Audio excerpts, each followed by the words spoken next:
রাজ্যে পরিবর্তনের ঝড়ে গেরুয়া জামায় উল্লাস শিলাজিতের। নতুন সরকারের কাছে রেখেছেন 4টি দাবি। গত কয়েক সপ্তাহ ধরে ছবির প্রচার নিয়ে ব্যস্ত বিখ্যাত গায়ক শিলাজিৎ মজুমদার। সেই কারণে তাকে প্রতিদিন নতুন নতুন আউটফিটে দেখা যাচ্ছে।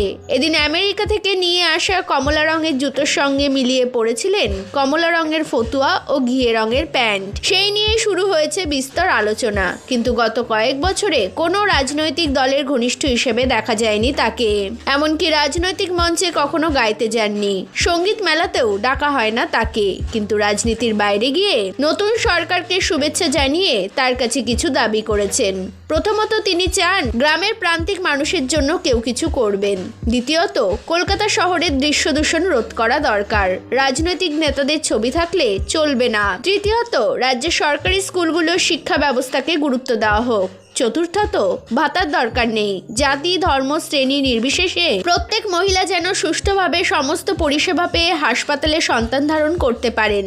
মা হওয়ার দিনটিতে যেন প্রত্যেক মহিলা সেবা পরিষেবা পান, এটুকুই তার চাওয়া।